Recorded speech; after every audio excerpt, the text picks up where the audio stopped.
Hi everyone, Sammy Flair here. Welcome back to Bolt Action, the series where, oddly enough, my team getting blown out in a game that I paid good money to attend was only the second worst sports-related thing to happen to me and my teams in the past week. The first of which being this nonsense. I've gotten most of my yelling and impassioned rants out already over this nonsense right here, most of which happened on Twitch and in Discord servers, and I might upload some of that to YouTube because it might make good entertainment. Maybe some people really just want to see me be angry about college football for a change instead of hockey. But that's not what we're here to talk about today, so let's get to the good stuff. As I mentioned last time, this is going to be an abbreviated episode. 2 games that they played against the Dallas Stars this past weekend.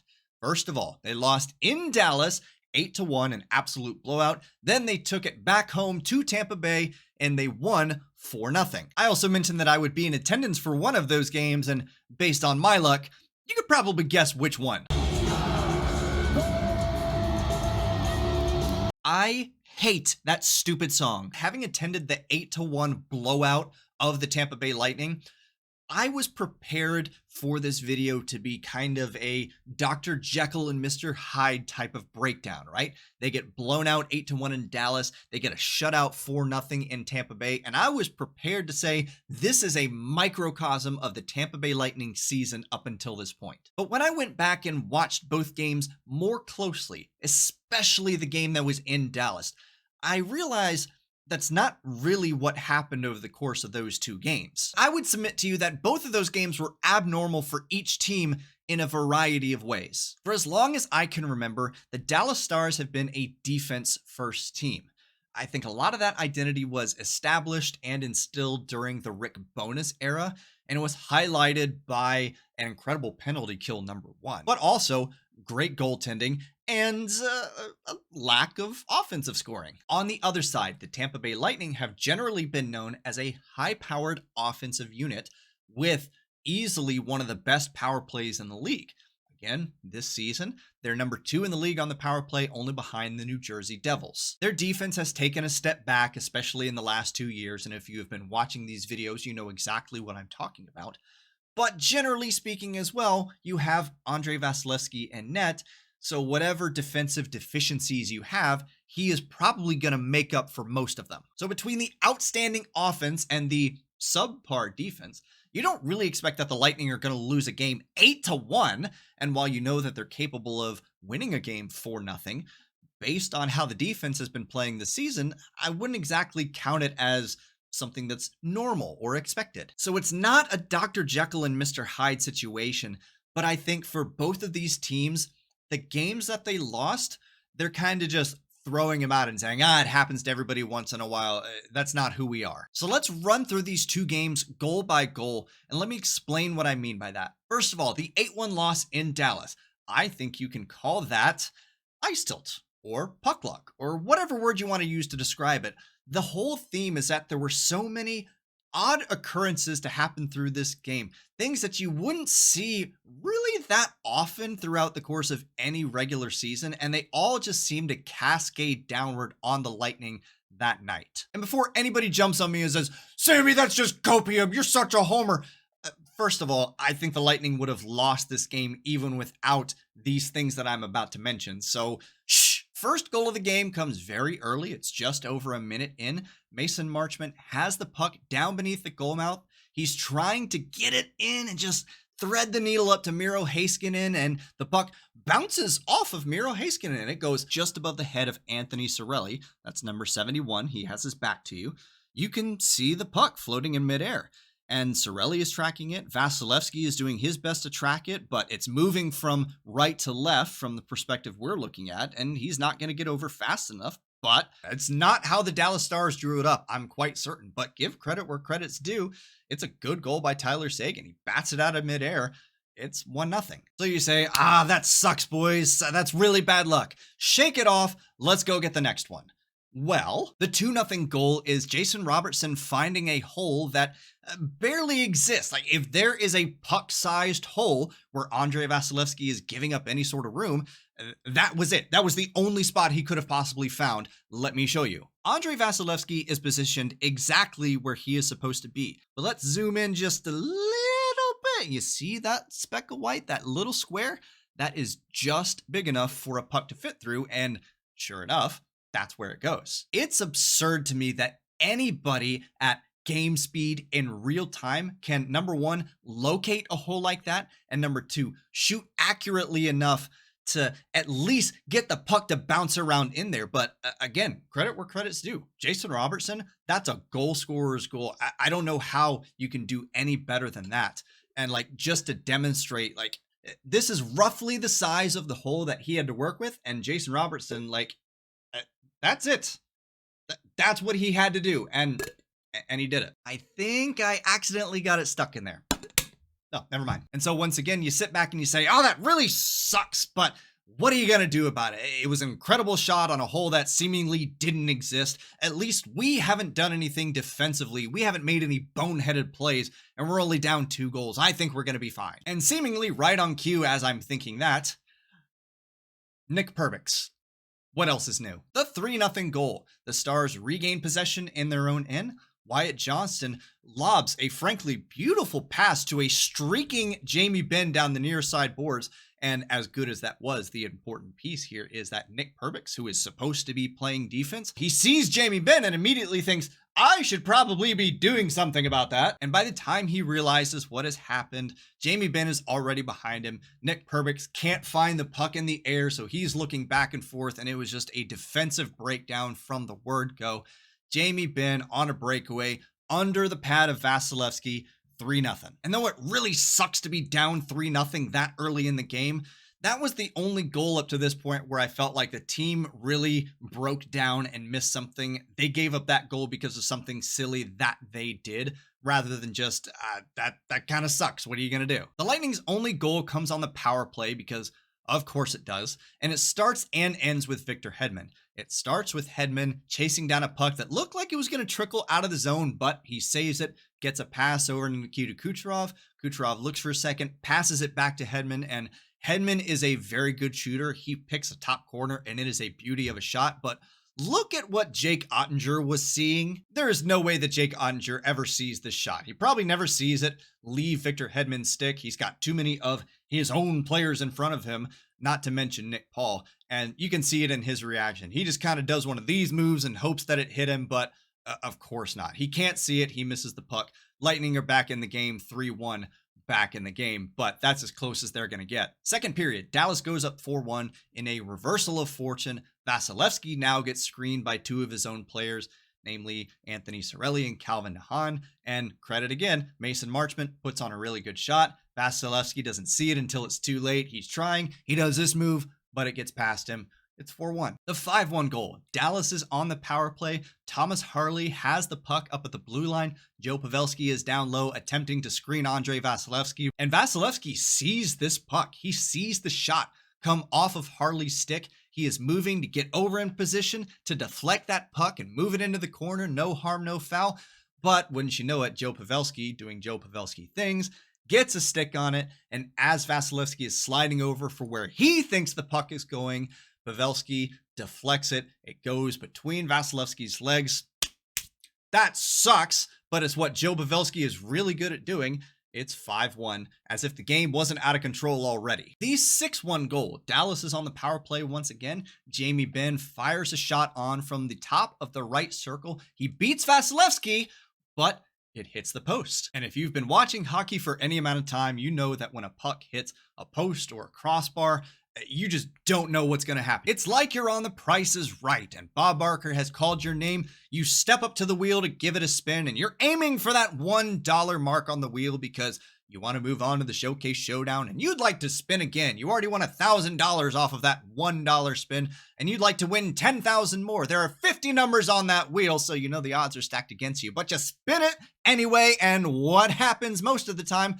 You don't get the dollar. But today, Jason Robertson hits the dollar because in a second instance during this game of being in the right place at the right time, the puck makes its way directly to Jason Robertson. He doesn't even have to chase it down. He just has to kind of scoot in by about a foot, grab the puck, put the shot on goal. And by the time Vasilevsky realizes what has happened, it's already behind him. That is absolutely atrocious luck, but What do you do about that? You cannot possibly prepare for that if you are a defender or a goaltender. You pretty much just have to guess at where you think that puck is going. After that goal, John Cooper tried to pull Andrei Vasilevsky, but he waves him off, looks over at the bench, and yells, "Niet!"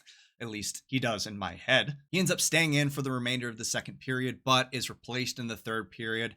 Jonas Johansson is now in. Tampa Bay is waving the white flag, but the Stars are not done scoring for the night. The 7-1 goal, there's not much to it. Thomas Harley gets a clean look at the goal. Jonas Johansson is leaning a little bit far to his right, and by the time he realizes his shot is on, it's already beat him low and to the left.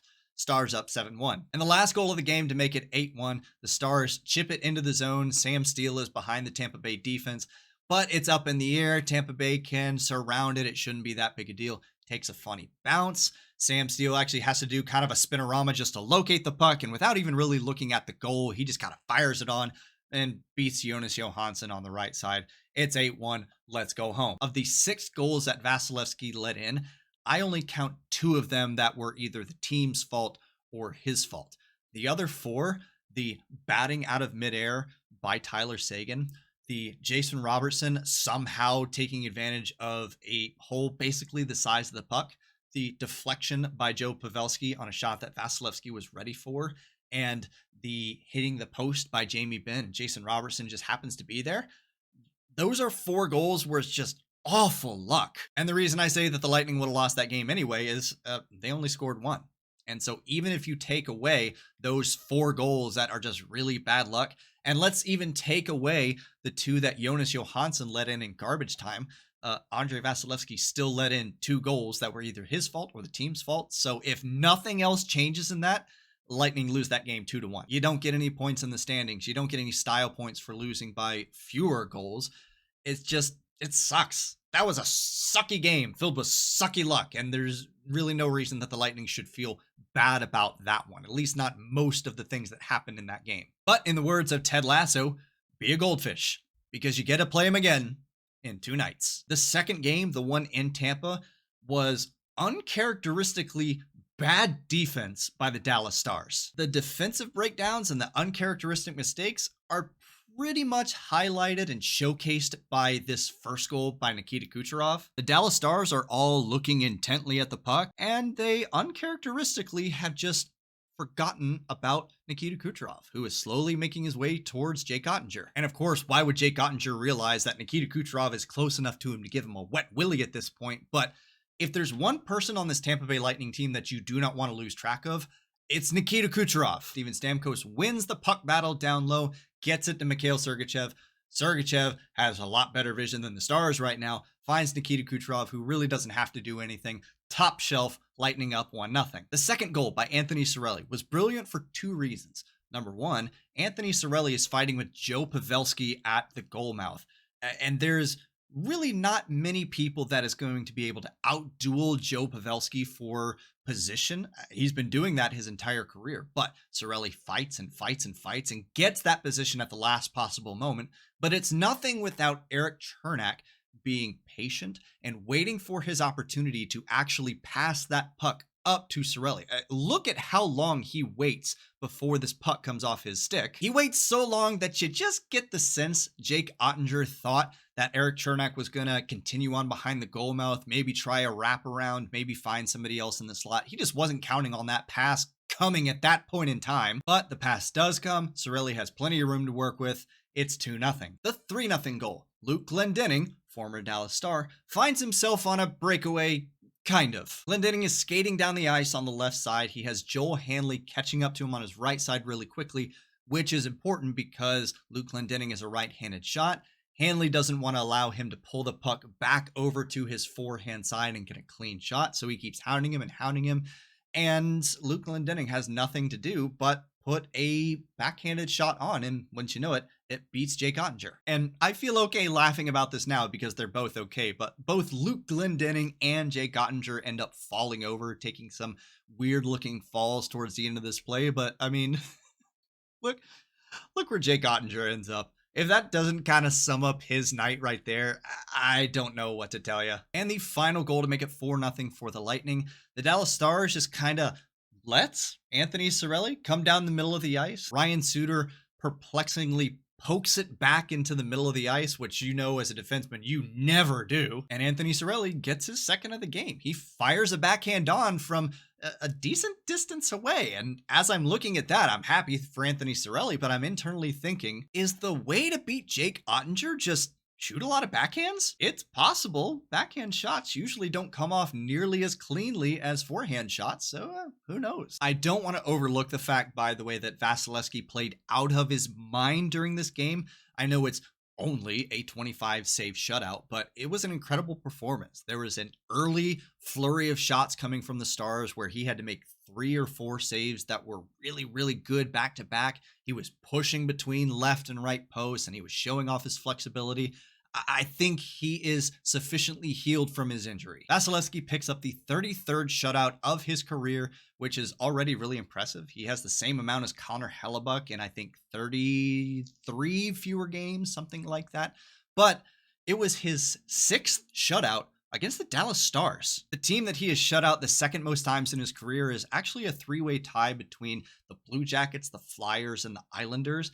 All of them, Vasilevsky has shut out 3 times. There's something about playing Dallas, which is also odd considering that you only play them twice a year. Look, my takeaway for the Lightning over these 2 games against the Stars is actually the same takeaway that I have for the Dallas Stars.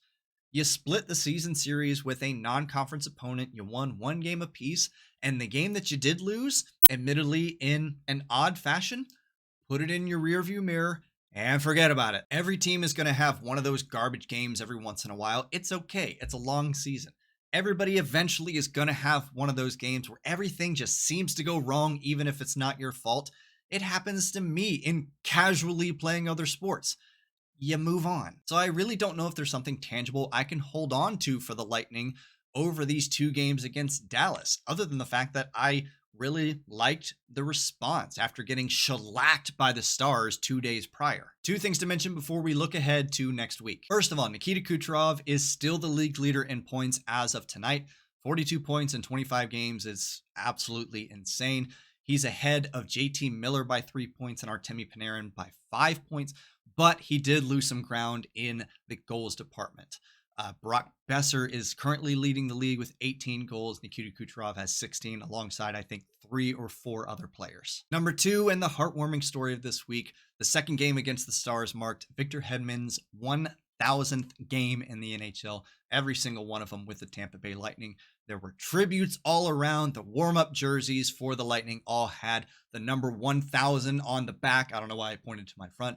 They all had Hedman's name on the back. It was an incredible gesture, and there were plenty more ceremonies to happen that night, including some tribute videos that are still on the Lightning social media page if you want to go watch those. Victor Hedman has been a staple of the Tampa Bay Lightning for as long as he's been around, and just to give you some idea about how long that's been, he was witnessing the passing of the torch from the Vinny Lecavalier and Martin St. Louis days to the Steven Stamkos and Nikita Kucherov days. And you really can't measure the kind of impact that Hedman has had on the franchise, on the team, on the community in Tampa, on the fan base across the world, on his home country in Sweden.